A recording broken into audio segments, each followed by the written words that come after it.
Everyone, Oppo টেলিকমে তোমাদের সবাইকে স্বাগতম।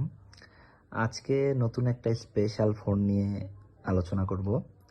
এইটা রেডমি নোট সিরিজের নোট 14 প্রো, একদম নিউ একটা ডিভাইস, রিসেন্টলি মার্কেটে এসেছে।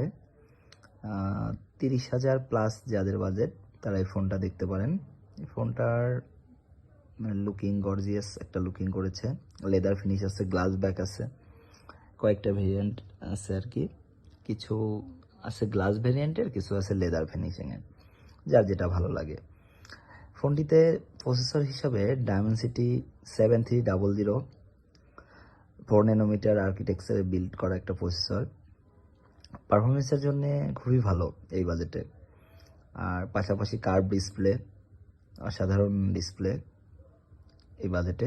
গরিলা গ্লাস ভিক্টাস 2 সাপোর্ট আছে ডিসপ্লে প্রোটেকশন হিসেবে, সো ডিসপ্লে নিয়ে টেনশন করার কোনো কারণ নাই। বাট একটা সমস্যা হলো এটা চাইনিজ রম এই মুহূর্তে অ্যাভেলেবল, গ্লোবাল রম এখনও মার্কেটে আসেনি নতুন প্রোডাক্ট হিসেবে। গ্লোবাল রম আসলে আরও বেটার হবে।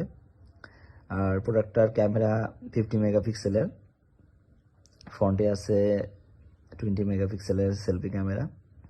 ক্যামেরাটা অসাধারণ এই বাজেটে, ক্যামেরা এবং প্রসেসর ব্যালেন্স একটা ফোন।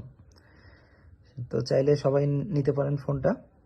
আর এই ফোনটার ব্যাটারি হিসাবে 5500 মিলি অ্যাম্পিয়ারের ব্যাটারি আছে, 45 ওয়াট ফাস্ট চার্জার। ওকে, ঠিক আছে, আজকে এ পর্যন্তই। সবাইকে ধন্যবাদ আমার রিভিউটি দেখার জন্য। ভালো থাকবেন সবাই।